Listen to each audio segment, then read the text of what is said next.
नमस्कार दोस्तों, अपादान कारक पंचमी विभक्ति में आप सबका हार्दिक स्वागत है। आज जो है हम पंचमी उपपद विभक्ति का अध्ययन करेंगे। पंचमी उपपद विभक्ति में जो है सबसे पहले अपादान कारक कहते किसे हैं ये जान लेते हैं। एक वस्तु से दूसरी वस्तु के पृथक या अलग होने पर जो स्थिर वस्तु होती है उसको अपादान कारक कहते हैं।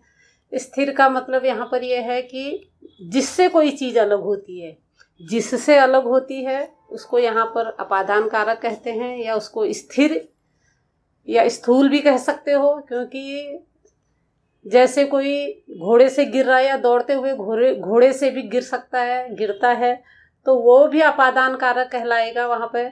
तो ये है स्थिर का मतलब स्थूल, स्थूल भी कह सकते हो। तो जिससे कोई चीज़ अलग होती है उसको यहाँ पर स्थिर या स्थूल या ध्रुव की संज्ञा दी गई है।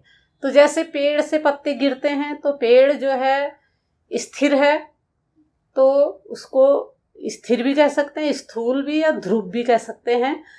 तो ये जो है पेड़ जो है अपादान कारक होता है। जैसे कोई घोड़े से गिरता है, चलते हुए घोड़े से कोई गिर जाता है तो वहाँ पर घोड़ा जो है वह स्थिर नहीं है। तो स्थिर का मतलब उसमें स्थूल या ध्रुव कह सकते हो उसको, कि जो जिससे कोई चीज़ अलग हो रही है उसको जो है अपादान कहते हैं। उसमें पंचमी विभक्ति का प्रयोग होता है। तो इसमें जो है आपको एक परिभाषा के तौर पर याद करने की कोई ज़रूरत नहीं है। आपको इतना समझना है कि जिससे कोई चीज़ अलग होती है, जिससे अलग होती है उसको अपादान कारक कहते हैं, उसमें पंचमी विभक्ति का प्रयोग होता है।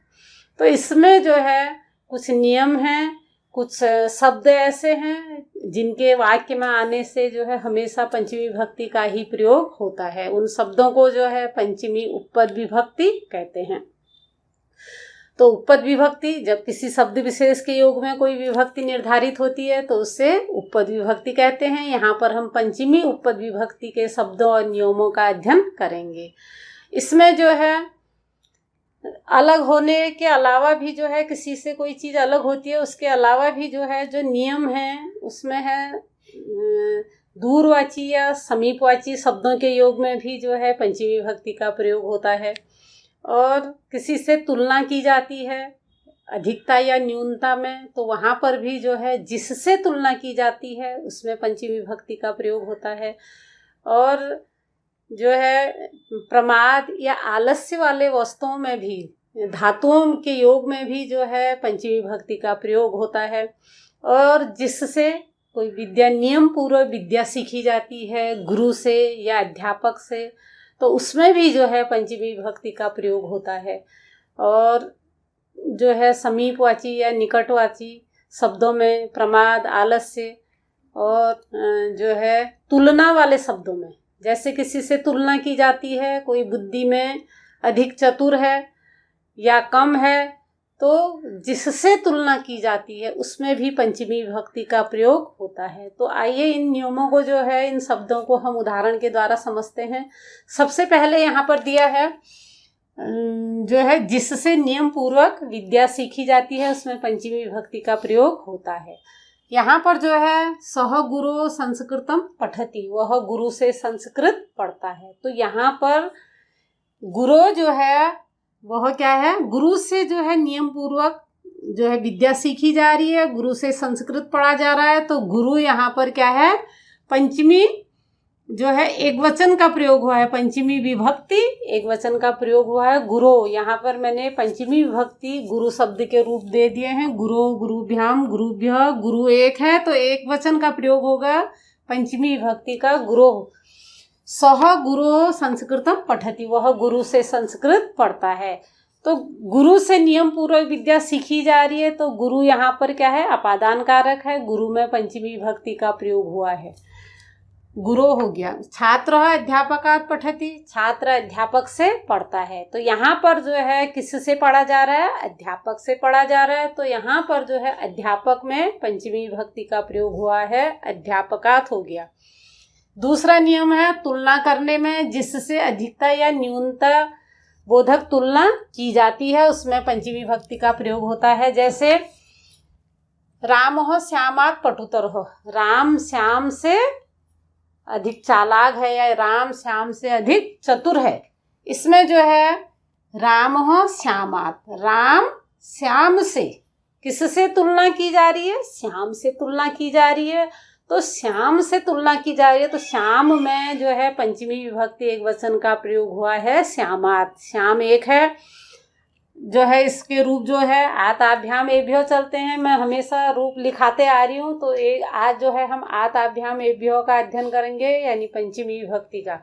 अकारांत पुल्लिंग शब्द रूप जो है वह पंचमी विभक्ति में आताभ्याम एभ्यो चलते हैं। तो एक रूप आपका और बढ़ गया है, आताभ्याम एभ्यो।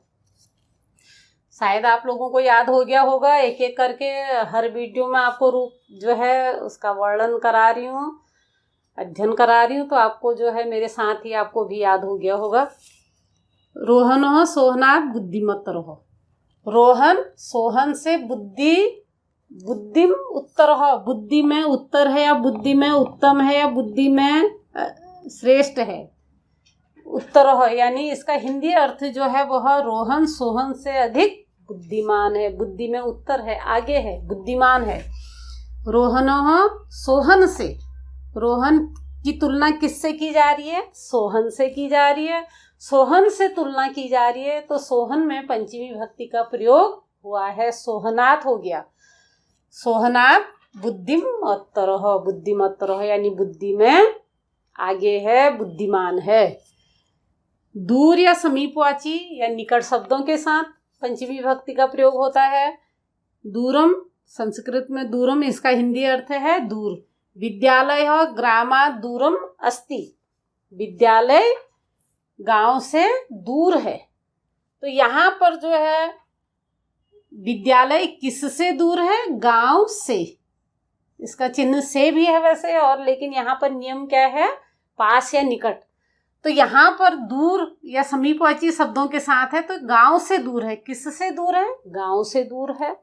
तो गांव में जो है पंचमी विभक्ति का प्रयोग हुआ है। ग्रामात हो गया, जिससे दूर है उसमें पंचमी विभक्ति का प्रयोग होगा, और जिसके निकट है उसमें भी पंचमी विभक्ति का प्रयोग होगा। यहाँ पर जो है क्या है? गांव से दूर है तो ग्रामात हो गया। क्या हो गया? ग्रामात। विद्यालय हो ग्रामात् दूरम अस्ति, विद्यालय गांव से दूर है। अगला है अंतिकम, एक शब्द है संस्कृत का अंतिकम, इसका हिंदी अर्थ है पास, समीप, पास या नजदीक। तो इसका जो है ग्रामो नगरात अंतिकम अस्ति, ग्रामो गांव, नगरात नगर के, अंतिकम समीप, अंतिकम का हिंदी अर्थ क्या है? समीप है, अस्ति माने है, गांव नगर के समीप है। तो यहाँ पर जो है किसके समीप है? नगर के समीप। यहाँ तो गांव से दूर तो ग्रामात हो गया, यहाँ नगर के समीप, जिसके नजदीक है। किसके नजदीक है? नगर के, तो नगरात हो गया। यहाँ गांव से दूर है तो ग्रामात हो गया, यहाँ नगर के समीप है तो नगरात हो गया। जिससे दूर है उसमें भी पंचमी विभक्ति, और जिसके पास या नजदीक है उसमें भी पंचमी विभक्ति का प्रयोग होता है। तो यहाँ पर ग्रामात और यहाँ पर नगरात हो गया, नगर के समीप है। अगला नियम जो है, शब्द जो है जुगुप्सा। अगला शब्द क्या है? जुगुप्सा। इसका हिंदी अर्थ है घृणा। जुगुप्सा शब्द जो है हिंदी में भी प्रयोग होता है, जुगुप्सा, इसका हिंदी अर्थ घृणा। सज्जनों पापात् जुगुप्सते, सज्जन पाप से घृणा करता है। अब किससे घृणा की जा रही है? यहाँ पर पाप से घृणा की जा रही है, तो पाप में पंचमी विभक्ति का प्रयोग हुआ है, पापात हो गया। सज्जनों पापात् जुगुप्सते, सज्जन पाप से घृणा करता है। जिससे घृणा की जाती है, पाप से घृणा की जाती है, तो पाप में पंचमी विभक्ति का प्रयोग हुआ है, पापात हो गया। अयं बालः पापात् जुगुप्सते, यह बालक पाप से घृणा करता है। तो यहाँ भी जो है पाप से घृणा की जा रही है, तो पाप में पंचमी विभक्ति का प्रयोग हुआ है, पापात हो गया। अगला है प्रमाद, आलस्य, लापरवाही अर्थवादी धातुओं के साथ। प्रमाद कहते हैं आलस्य करना या किसी काम को करने में लापरवाही करना। इन जो है अर्थ वाली धातुओं में भी जो है पंचमी विभक्ति का प्रयोग होता है। अध्ययनात् न प्रमदितव्यम, पढ़ने में आलस्य नहीं करना चाहिए। तो यहाँ पर किस में आलस्य नहीं करना चाहिए? पढ़ने में।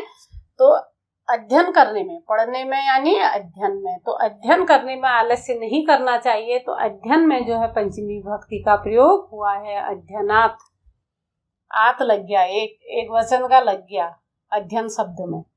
धर्मात् न प्रमद, धर्म पालन में आलस्य न करो। तो धर्मात् में जिसमें आलस्य के लिए मना किया जाता है तो उसमें पंचमी विभक्ति का प्रयोग हुआ है। क्या हो गया? धर्मात्, यानी धर्म शब्द में आत लग गया, धर्मात् हो गया। तो ये जो है पंचमी उपपद विभक्ति के शब्द हैं। इन शब्दों के वाक्य में आने से हमेशा पंचमी विभक्ति का ही प्रयोग होता है। इनका आप लोगों को ज्ञान होना बहुत जरूरी है, क्योंकि जब आपको पता होगा कि इन शब्दों के आने से पंचमी विभक्ति का प्रयोग हुआ है तो आपकी समझ में आ जाएगा। नहीं तो आप सोचोगे कि इसमें तो कोई चीज अलग हो ही नहीं रही है, किसी से, एक वस्तु से दूसरी वस्तु अलग नहीं हो रही है, तो यहाँ पर पंचमी विभक्ति कैसे आ गई? तो इसलिए इन नियमों का आपको ज्ञान होना बहुत जरूरी है। तो इनको जो है याद कर लेना। कैसा लगा ये वीडियो? अगर अच्छा लगा हो तो इसको लाइक और शेयर करें और हमारे चैनल को सब्सक्राइब करें। धन्यवाद।